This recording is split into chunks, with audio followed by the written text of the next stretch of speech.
Friends, welcome to my channel Drishti pharma. तो जैसा कि आपने देखा इससे प्रीवियस वीडियो में हमने अपना फार्मास्यूटिक्स का क्या क्या टॉपिक कर लिया था। देखो यहाँ पे हमने ग्लास का पढ़ लिया है, टाइप्स और सारी चीजें, और उसके बाद हमने किसकी प्लास्टिक की भी इसमें कंप्लीट कर ली है।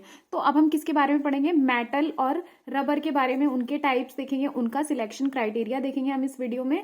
एडवांटेजेस और डिसएडवांटेजेस देखेंगे, क्या उसके फायदे हैं, क्या उसके नुकसान है। ये सारी चीजें हम किसमें देखेंगे? मेटल और रबर के केस में। फिर हमारा इसी वीडियो में ये चैप्टर भी हमारा कंप्लीट हो जाएगा। तो चलिए स्टार्ट करते हैं। और हाँ, फिर आपको इसके नोट्स प्रॉपर हमारे टेलीग्राम के चैनल पे अवेलेबल हो जाएंगे। मैं डिस्क्रिप्शन में इसका लिंक अवेलेबल करवा दूंगी, तो आप वहां से डाउनलोड कर लेना जाके। ठीक है, चलो स्टार्ट करते हैं मेटल के बारे में। तो मेटल से आप क्या समझते हो? पता ही है यार, स्टेनलेस स्टील, ये सारे क्या है? सब मेटल है। और नॉर्मली केमिस्ट्री की लैंग्वेज में देखे, जो इलेक्ट्रॉन्स को लूज कर दे वो क्या है? मेटल है। ठीक है, तो हमें क्या, जैसे कि एल्यूमिनियम है, गोल्ड है, ये सब क्या है? हमारे मेटल है। सोडियम है, ये सब देखते हैं कि कोई ज्यादा रिएक्टिव है, कोई कम रिएक्टिव है। ये सब चीजें होती है मेटल के केस में। तो अब हमें ऐसे मेटल्स पढ़ने हैं जो हम कहाँ पे यूज करेंगे? अपने फार्मास्यूटिकल्स में, यानी कि फार्मा में जितने भी हम प्रोडक्ट्स को की मैन्युफैक्चरिंग करते हैं, उसके लिए जो भी हमें कंटेनर यूज करना होता है जिसमें हमें अपने प्रोडक्ट को रखना है भाई, उसके लिए अब हम देखेंगे कि मेटल कौन से यूज करे जाते हैं। तो देखो, सबसे पहले metal are use to make containers in pharmaceuticals. यहाँ पे हम कौन सा मेटल जो है जो यूज कर रहे हैं, किसको बनाने के लिए? कंटेनर्स को बनाने के लिए। तो कॉमनली यूज मेटल्स कौन से हैं हमारे?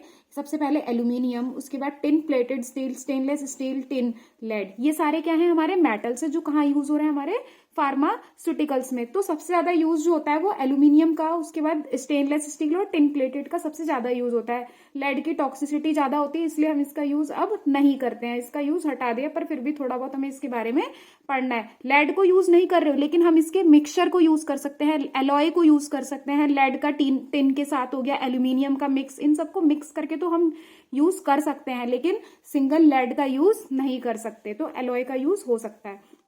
उसके बाद देखो, सबसे पहले एल्यूमिनियम के बारे में थोड़ा सा स्टडी करते हैं। चलो यार, मतलब बोल रही हूँ ना मैं अभी भी कि बहुत इजी है ये। ठीक है, यहीं पे ही आपको अच्छे से समझ आ जाएगा और याद हो जाएगा। देखो, सबसे पहले हमें एल्यूमिनियम का पढ़ना है। उसमें क्या कि एल्यूमिनियम जो होता है ना, वो ब्लिस्टर पैक और फॉइल पैकेजिंग के लिए यूज होता है। ब्लिस्टर पैक से आप क्या समझते हो? देखिए, पीसीएम पैरासीटामोल का जो पत्ता देखा है, तो ब्लिस्टर क्या होता है? छाले लाइक की छाले छाले। तो आप देखते हो ना कि जब उसको थोड़ा सा दबाते हो उसकी पैकेजिंग को, तब जाके वो पैरासीटामोल का वो जो फॉइल से होती है उससे बाहर निकल के आता है। तो उसी को पूरी पूरी जो कवरिंग है जिसके अंदर वो गोली है, तो पूरा किसका बना हुआ है? हमारा एल्यूमिनियम का है। तो उसी को क्या कहते हैं? हम ब्लिस्टर पैक बोलते हैं। तो वहां पे हम एल्यूमिनियम का यूज कर लेते हैं। फॉइल पैकेजिंग में भी किसका यूज हो रहा है? एल्यूमिनियम का। उसके बाद ये बहुत ज्यादा लाइट वेट होता है। एल्यूमिनियम का फायदा क्या है भाई? ये इसका वजन जो है काफी ज्यादा हल्का होता है। गुड बैरियर प्रॉपर्टीज होती है एल्यूमिनियम की। बैरियर प्रॉपर्टीज बोले तो मैं आपको ये बहुत अच्छे से ग्लास में, प्लास्टिक में मैंने करा दिया है, तो आप वहां से और अच्छे से समझ सकते हैं। क्योंकि अब देखो, ये चैप्टर का जो एंड चल रहा है, तो हम सोचेंगे ये एक ही चीज को बार बार क्यों हम लिखें। तो हम क्या करते हैं, उसी को थोड़ा इजी लैंग्वेज में चलते हुए कम कम बता देते हैं, तो उससे भी हमारा ये कवर हो जाएगा, क्योंकि आपने पहले ये पढ़ लिया है। देखो, गुड बैरियर प्रॉपर्टीज, यानी कि बैरियर यानी कि वो रोकेगा किसको? Physical barrier, chemical barrier, biological barrier, micro organism को भी रोक देगा, केमिकल्स को भी रोक देगा, मॉइस्चर को भी रोक देगा। क्या? कौन? एल्यूमिनियम की पैकेजिंग। तो ये क्या हो गया? गुड बैरियर प्रॉपर्टीज हो गई। गुड प्रोटेक्शन भी अच्छा देगा लाइट और मॉइस्चर के अगेंस्ट। तो ये एल्यूमिनियम हमारा मोस्ट वाइडली, यही सबसे ज्यादा बोलते हैं ना, यूज होता है। उसके बाद टिन प्लेटेड स्टील। देखो, टिन प्लेटेड स्टील क्या है? ये कुछ नहीं है, हमने क्या करा है, टिन की जो है प्लेटिंग कर दी है स्टील के ऊपर। तो ये क्या हो गया? हमारा टिन प्लेटेड स्टील बन गया। कोटिंग कर दो थिन सी स्टील पे, तो इससे क्या हो जाता है? हम कोरोजन से बच जाते हैं। कोरोजन क्या होता है? एक केमिकल रिएक्शन होती है जिसमें क्या होता है, हमारा कोई भी चीज है उसका क्या हो जाता है? ऑक्सीडेशन हो जाता है, यानी कि ऑक्सीजन के प्रेजेंस में वो चीजें खराब होने लग जाती है। तो उसी को हम क्या है? जंग लग जाना, सुना है ना, रस्टिंग ऑफ आयरन जैसे होता है, ऐसे ही रस्टिंग हो जाना है ना। तो वो क्या है? हमारा कोरोजन। तो कोरोजन से भी कौन बचा देगा? टिन प्लेटेड स्टील बचा सकती है। गुड बैरियर प्रॉपर्टीज इसमें भी अच्छी होती है। एल्यूमिनियम जो हमारा, सॉरी, ये जो टिन प्लेटेड स्टील है, ये क्या होता है? काफी ज्यादा अट्रैक्टिव दिखता है और शाइनी अपीयरेंस देता है। तो इसीलिए हम टिन प्लेटेड स्टील का भी यूज करते हैं अपने फार्मास्यूटिकल के कंटेनर की पैकेजिंग के लिए। उसके बाद स्टेनलेस स्टील भी यूज करा जाता है। अब ये क्या कि यहाँ पे ये कहाँ यूज करेंगे हम? स्टेनलेस स्टील का हम वहां यूज करेंगे भैया, कोई भी स्टेन ना लग पाए, ये सब हम यूज करेंगे कहाँ? देखो, अपने इंस्ट्रूमेंट्स को बनाने के लिए, जो मैन्युफैक्चरिंग में इंस्ट्रूमेंट यूज हो रहे हैं फार्मास्यूटिकल, कोई भी प्रोडक्ट, जैसे टैबलेट की मशीन हो गई, कैप्सूल की हो गई, ऑइंटमेंट की अलग मशीन हो गई, क्रीम की, तो ये जो इक्विपमेंट है, इंस्ट्रूमेंट्स हैं हमारे, उनको बनाने के लिए हम किसका यूज करते हैं? स्टेनलेस स्टील का। तो इसे पैकेजिंग में यूज नहीं कर रहे, लेकिन मेनली हम इसे इक्विपमेंट और इंस्ट्रूमेंट की को बनाने के लिए यूज करते हैं। उसके बाद फार्मास्यूटिकल मैन्युफैक्चरिंग की, और ये भी क्या होता है? हाई कोरोजन रेजिस्टेंस होता है, कि कोरोजन से हमें हमारे इक्विपमेंट को बचा लेता है। ड्यूरेबिलिटी यानी कि काफी ज्यादा चलता है, बोलते हैं ना कि भाई ये लॉन्ग चलेगा तुम्हारा लंबे समय तक, तो उसकी ड्यूरेबिलिटी भी अच्छी है। ईज ऑफ क्लीनिंग, उसको आसानी से क्या कर सकते हैं? क्लीन कर सकते हैं। फिर उसके बाद देखो, use for storage and transportation of bulk pharmaceutical product, जितने भी बल्क यानी भारी, मतलब बहुत ज्यादा अमाउंट में जो भी ट्रांसपोर्ट हो रहा है, तो उसके लिए भी हम स्टेनलेस स्टील का यूज कर सकते हैं। एज अ सेकेंडरी पैकेजिंग में हम स्टेनलेस स्टील का यूज कर सकते हैं। उसके बाद लेड, अभी बताया था कि जो है लेड का यूज जो है बहुत ही कम हो गया है, जिसमें देखो इसे हम यूज ही नहीं करते यार पैकेजिंग के लिए, क्यों? इसकी टॉक्सिसिटी जो है बहुत ज्यादा हो गई है, यानी कि ये लीच कर जाता है। लीच का मतलब कि लेड का जो कंटेंट है ना, वो माइग्रेट कर जाएगा, यानी कि मूव कर जाएगा किसमें? हमारे प्रोडक्ट में। अब वो भैया प्रोडक्ट में जब जैसे ही पहुंच जाएगा, तो उससे क्या होगा? वो हमारे लिए तो हार्मफुल है, बायोकम्पैटिबिलिटी तो उसकी खत्म ही हो गई है, तो तुम क्यों यूज करोगे? मत करो ना यूज, ठीक है, नहीं कर रहे। लेड क्या कर रहा है? हमारा लीच कर जा रहा है किसमें? प्रोडक्ट में, जिसकी वजह से क्या? सीरियस हेल्थ रिस्क हो जा रहा है, ठीक है। अब उसके बाद ये थोड़ा सा इंपॉर्टेंट हो जाता है, ये जो मैंने नोट लिखा है ये बहुत इंपॉर्टेंट है, थोड़ा भी नहीं बहुत। देखो कैसे, इसमें क्या लिखा है मैंने कि एल्यूमिनियम, टिन एंड लेड, ये जो तीनों चीजें हैं ना हमारी, ये किसके लिए यूज हो रही है? किसको बनाने के लिए? कोलैप्सिबल ट्यूब्स को बनाने के लिए यूज हो रही है। किसको? देखो लेड का सिंगल यूज नहीं कर रहे, लेकिन हमने फिर भी कॉमनली यूज मेटल में लिख रखा है लेड को। क्यों? क्योंकि सिंगल यूज मत करो यार, इससे टॉक्सिसिटी हो रही है। तो हम किसका यूज करेंगे इसके साथ? एल्यूमिनियम और टिन का। क्या बनाने के लिए? Collapsible tubes. अब ये कोलैप्सिबल ट्यूब्स क्या होती है? इसका आसान एकदम बताती हूँ। आपने टूथपेस्ट देखे है ना, अपने कोलगेट देखा है ना, तो जिसको हम थोड़ा सा दबा के स्क्वीज करके अपने प्रोडक्ट को बाहर निकालते हैं, तो वही वो सारी क्या होती है? कोलैप्सिबल ट्यूब होती है। कोई क्रीम हो गई हमारी, और देखो लिख रखा है कि, और फिर ये कोलैप्सिबल ट्यूब जो होती है काफी अलग अलग साइज में अवेलेबल होती है। किसके? क्रीम की पैकेजिंग के लिए, ऑइंटमेंट की, जेल की, और कुछ ऐसे ही सिमिलर प्रोडक्ट्स की पैकेजिंग के लिए हम किसका यूज करते हैं? Collapsible tube. और कोलैप्सिबल ट्यूब किसकी बनी होती है? एल्यूमिनियम, टिन और लेड की। ये इंपॉर्टेंट था इसमें। फिर उसके बाद चलो, जैसे आपने ग्लास के, प्लास्टिक के सिलेक्शन क्राइटेरिया देखे कि हम कैसे अपने मेटल को चूज करें, क्या उसमें हमें देखना चाहिए? सबसे पहले केमिकल कंपैटिबिलिटी देखो यार, कि कंपैटिबल वो उसके योग्य में है भी या नहीं, उसकी इतनी एबिलिटी है कि उसका जो केमिकल है वो इनर्ट हो, यानी कि वो बिल्कुल रिएक्ट ना करे किसके साथ? हमारे प्रोडक्ट के साथ। ऐसा मेटल है भी या नहीं, तो कहते हैं कि केमिकल कंपैटिबिलिटी अच्छी हो, दोनों में रिएक्शन ना हो जाए, ये हमें अच्छे से देखना होगा। उसके बाद बैरियर प्रॉपर्टीज की, भाई फिजिकल बैरियर, केमिकल, इन सब से बचा भी रहा है, बाहर के इन्वायरमेंट से हमारे प्रोडक्ट को ये मेटल बचा भी पा रहे हैं या नहीं।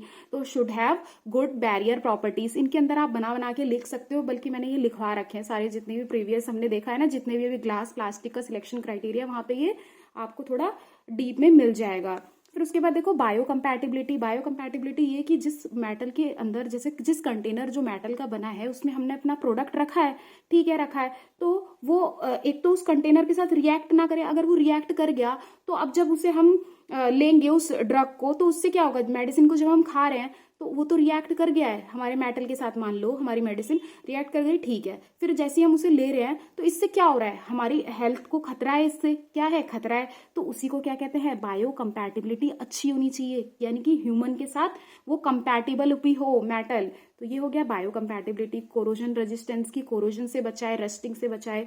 फॉर्म एबिलिटी, यानी कि मेटल की इतनी अच्छी एबिलिटी हो कि वो जल्दी से बन जाए, मैन्युफैक्चरिंग आसान हो और किसी भी शेप में हम उसे बना सके। मैन्युफैक्चरिंग ये सब अच्छी होनी चाहिए। रेगुलेटरी कंप्लायंस की, भाई सारे रूल्स रेगुलेशन को क्या करे? फॉलो करे, कि अगर मुझे कंटेनर इस काम के लिए चाहिए तो ऐसा ही होना चाहिए, शेप ऐसी ही होनी चाहिए। तो ये सब देखते हुए करना पड़ता है। उसके बाद कॉस्ट इफेक्टिवनेस की, कॉस्ट ज्यादा भी नहीं होनी चाहिए। अगर सोचो मेटल की कॉस्ट ज्यादा होगी, तो ऑब्वियसली हमारे प्रोडक्ट की कॉस्ट भी क्या होगी? बढ़ जाएगी। तो ये सब हमें देखना होता है। फिर उसके बाद एडवांटेजेस देखो क्या क्या हमारे फायदे हैं। एक तो ये अनब्रेकेबल होते हैं, अनब्रेकेबल को हम स्टडी भी बोलते हैं, यानी कि टूटने फूटने का कोई डर नहीं रहता, जैसे ग्लास में रहता है, ठीक है। उसके बाद हाई इसकी बैरियर प्रॉपर्टीज होती है। लाइट इन वेट, वेट में क्या होता है? लाइट होते हैं as compare to glass containers.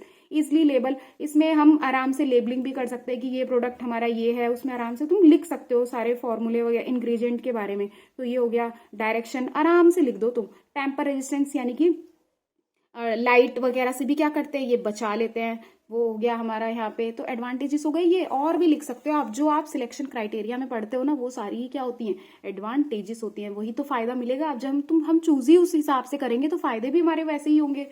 फिर उसके बाद फॉर्म एबिलिटी, वही अभी मैंने बताया ना कि बिल्कुल सेम हम बता सकते हैं। देखो फॉर्म एबिलिटी यानी कि वो अच्छा बन जाए, और उसकी इतनी अच्छी एबिलिटी हो कि वो बन जाए अच्छे से किसी भी शेप में। और रिसाइक्लेबिलिटी, दोबारा से उसका क्या हो जाए, रिसाइकल हो जाए, हम दोबारा से उसे बना सके अपने हिसाब से।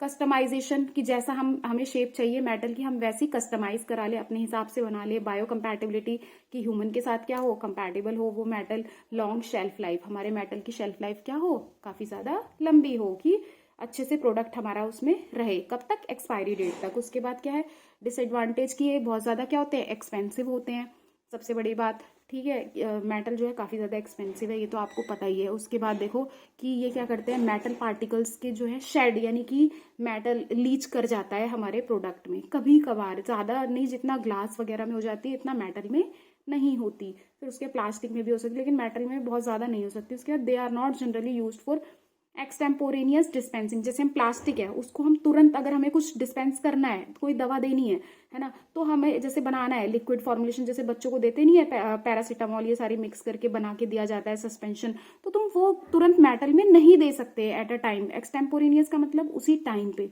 तो ये कैसे हम प्लास्टिक के केस में दे सकते हो, ये तो इसका डिसएडवांटेज हो गया, प्लास्टिक का एडवांटेज हो गया। They react with certain chemical और ड्रग्स, भाई घुमा फिरा के वही बात लिखी हुई है कि केमिकल्स के साथ रिएक्ट कर जाते हैं। उसके बाद रबर, देखो किसके बारे में, रबर के बारे में। तो रबर क्या है, इसको मेनली हम क्लोजर के लिए यूज करते हैं। क्लोजर क्या होता है, ढक्कन, बोलते हैं ना कि ऊपर का जो जो उसको क्लोज करके रखेगा, स्टॉपर, क्या बोलेंगे, स्टॉपर, जो उसे बंद करके रखेगा कंटेनर को, तो वो क्या होता है, हमारे क्लोजर। और वो ज्यादातर किसके बने हुए होते हैं, रबर के बने हुए होते हैं। किसके लिए, देखो जैसे कि वायल्स की हो गई, ऊपर का जो क्लोजर हो गया, वायल्स के ऊपर रबर की सीलिंग होती है। वायल्स मैंने आपको बताया था क्या होते हैं, नीचे से कांच की होती है वो बॉटल, काफी हार्ड होता है, और ऊपर से क्या सीलिंग होती है किसकी, रबर की। ये मल्टी टाइम यूज करने के लिए होता है। जैसे हमें कोई प्रिपरेशन हमें तैयार करनी है, पाउडर फॉर्म में है हमारी पारेंट्रल्स, तो वहां पे हम वायल्स का यूज करते हैं। ट्रांसफ्यूजन फ्लूइड बॉटल, जो भी वो आईवी के थ्रू जो ट्रांसफ्यूजन चढ़ता है हमारा फ्लूइड बॉटल्स, उसमें उसके भी हम क्लोजर में किसका यूज कर सकते हैं, रबर का। ड्रॉपर्स जो होते हैं, ड्रॉपिंग बॉटल्स हो गई, वहां पे भी रबर के क्लोजर लगे हुए होते हैं। रबर मटेरियल हम क्यों चूज कर रहे हैं, क्योंकि इनकी सीलिंग प्रॉपर्टीज की वजह से फ्लैक्सिबिलिटी अच्छी होती है, कंपैटिबिलिटी अच्छी रहती है, किसके साथ, फार्मास्यूटिकल प्रोडक्ट। तो आप ये सारे वर्ड्स तो बिल्कुल याद ही रखो, compatibility, barrier properties, biocompatibility, long shelf life, customisation, recyclability, ये सब बहुत इंपॉर्टेंट है और इजी है। फिर उसके बाद टू मेन टाइप्स के रबर होते हैं हमारे, देखो यूज। एक नेचुरल रबर होती है, नेचुरल रबर जो होती है, रबर के ट्रीज होते हैं, उनकी लेटेक्स से हमें मिलती है, जो लिक्विड मटेरियल निकलता है वहां से हम क्या बनाते हैं, अपनी नेचुरल रबर बनाते हैं। तो गुड इलास्टिसिटी होती है इनमें, बहुत अच्छी। और किसके लिए यूज करते हैं, ज्यादातर वायल्स और बॉटल्स की को बनाने के लिए हम रबर का यूज करते हैं। फिर उसके बाद सिंथेटिक रबर होती है। सिंथेटिक रबर का एक एग्जांपल दे रखा है, ब्यूटाइल रबर। ये हम ज्यादातर अपने फार्मास्यूटिकल इंडस्ट्री में इसका यूज करते हैं। क्यों, क्योंकि इसकी बहुत ही अच्छी केमिकल रेजिस्टेंस है और इम्परमेबिलिटी है गैस के लिए, यानी कि गैस के लिए क्या है, इम्परमेबल, यानी कि गैस को रोक देगी, गैस को, मॉइस्चर को, सबके लिए क्या रोक देगी। इसीलिए सिंथेटिक रबर का हम यूज करते हैं। Use for manufacturing rubber stoppers, वही वायल्स के लिए भी यूज कर लो, बॉटल्स को सील करने के लिए एकदम हम यूज करते हैं। प्रोटेक्ट इंजेक्टेबल मेडिकेशन, जितने भी इंजेक्टेबल्स होते हैं, यानी कि इंजेक्शंस के थ्रू जो भी प्रिपरेशन दी जाती है, उन सबको प्रोटेक्ट करने के लिए कौन सी रबर यूज करी जा रही है, सिंथेटिक रबर का यूज किया जा रहा है। उसके बाद अब इसका भी सिलेक्शन क्राइटेरिया देख लेते हैं। जितना भी आप पढ़ते आए हो यार, फिर से वही है, मैं बता रही हूँ ना कि अब तक तो आपको अच्छे से ये याद ही हो गया होगा। क्या मुश्किल है इसमें, मुझे बताओ तो सही एक बार, कुछ मुश्किल नहीं है। देखो, should be compatible with the product, फिर से वही कि उसके साथ क्या हो, योग्य हो। जैसे बोलते हैं ना, कहीं पे जा रहे हैं यार रिश्ता देखने, तो यार कंपैटिबिलिटी तो हो, कंपैटिबल तो हो वो उसके साथ। तो ऐसे ही हमारे प्रोडक्ट के साथ क्या हो, रबर कंपैटिबल हो, सॉफ्ट होनी चाहिए, कि जैसे अगर तुम वायल में अगर निडल डाल रहे हो तो आराम से वो उसके अंदर चली भी जाए और निकल भी जाए निडल, ये नहीं कि उसी में फंस गई तो क्या सिरिंज खराब हमारी। फिर उसके बाद it should not absorb medicament, वो मेडिकामेंट को भी एब्जॉर्ब ना करे अपने अंदर, और टेम्परेचर में एकदम अडिग रहे कि खराब ना हो। और प्रेशर पे भी जब हम ऑटोक्लेव में डालते हैं, ऑटोक्लेव हमारा क्या होता है, एक स्टरलाइजेशन का मेथड होता है, जिसमें हम सारे माइक्रो ऑर्गेनिजम्स, जितनी भी चीज़ें, डस्ट, सारी चीज़ें हम अपने प्रोडक्ट में से, अपने पैकेजिंग में से रिमूव करते हैं। तो उसी को स्टीम का प्रेशर देते हैं हम इसमें, ठीक है। तो वो क्या होता है, एक ऑटोक्लेव होता है जिसमें हम ये सारा काम करते हैं। फिर उसके बाद हाई केमिकल रेजिस्टेंस हो, ऐसा होना चाहिए हमारा। सीलिंग प्रॉपर्टीज अच्छी हो, फ्लैक्सिबिलिटी अच्छी होनी चाहिए और फिजिकल स्टेबिलिटी भी अच्छी हो, ऐसा हमारा रबर क्लोजर होना चाहिए। अब इसके एडवांटेज देखो, वही एडवांटेज है, बताया मैंने कि सिलेक्शन वाले ही आएंगे। इफेक्टिव सीलिंग प्रॉपर्टीज हो, फ्लैक्सीबल हो बिल्कुल, कंपैटिबिलिटी अच्छी हो, केमिकल रेजिस्टेंस यानी कि केमिकल से रोक ले, रिएक्शन ना हो जाए, इनर्ट होना चाहिए बिल्कुल, ड्यूरेबल, ज़्यादा लंबे समय तक चले, बनाने का प्रोसेस भी ईजी होना चाहिए। फिर उसके बाद होता है, मतलब इसीलिए हम क्या है, ये हमारे फायदे हैं। डिसएडवांटेज यानी कि जो जिससे हमें नुकसान है क्या है, एक्सट्रैक्टेबल यानी कि रबर में से भी क्या उसका जिससे वो बना है वो केमिकल जो होता है वो हमारे प्रोडक्ट में आने का चांसेस होता है, लीच कर जाता है यानी कि माइग्रेट कर जाता है केमिकल हमारे प्रोडक्ट में। परमेबिलिटी की भाई थोड़ा बहुत मॉइस्चर, गैस, इन सब का चांसेस रहता है कि हमारे प्रोडक्ट तक पहुंच जाए, कंटेनर के अंदर आ जाए। डिग्रेडेशन खराब हो जाएगा, परमेबिलिटी है तो डिग्रेडेशन तो होना ही है, उसमें प्रोडक्ट को खराब होना ही है। उसके बाद कॉस्ट भी थोड़ी ज़्यादा हो जाती है। लिमिटेड ट्रांसपेरेंसी, हाँ ट्रांसपेरेंसी तो बिल्कुल भी नहीं होती है ना। अगर कोई मान लो क्लोजर रबर का बना है तो ऊपर से हमें उसमें दिखेगा थोड़ी ना कुछ भी, तो ट्रांसपेरेंसी तो खत्म हो गई, क्लियरिटी तो दिखेगी नहीं, अंदर प्रोडक्ट नहीं दिखेगा। तो ये हमारे डिसएडवांटेज होते हैं।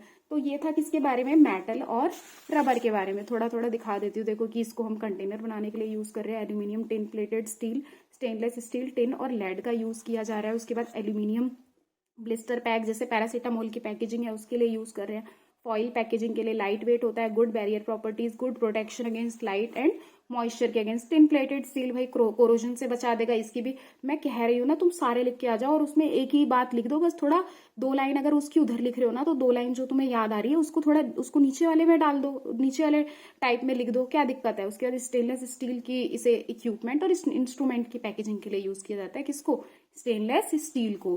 फिर उसके बाद लेड को अकेले यूज मत करो, लेकिन इसे एल्यूमिनियम टिन के साथ यूज करो, किसमें, कोलैप्सिबल ट्यूब्स को बनाने के लिए, जैसे कि जिसमें क्रीम्स देखी होंगी आपने, वो वैसी वाली अभी बताया था ना, पेस्ट, टूथपेस्ट होते हैं जो, वो क्या होती है, कोलैप्सिबल ट्यूब, थोड़ा सा दबा के अपने प्रोडक्ट को बाहर निकाला जाता है, तो वो क्या होते हैं, कोलैप्सिबल ट्यूब्स होती है हमारी ट्यूब्स। हमारी क्रीम के, ऑइंटमेंट, जेल की पैकेजिंग के लिए यूज कर ली। केमिकल कंपैटिबिलिटी और बैरियर प्रॉपर्टीज, बायो कंपैटिबिलिटी होनी चाहिए, तो ये सब अभी हमने देखा। फिर उसके बाद कि भाई अनब्रेकेबल होते हैं ये, high barrier property, selection criteria ही एडवांटेजेस बन जाता है बाद में।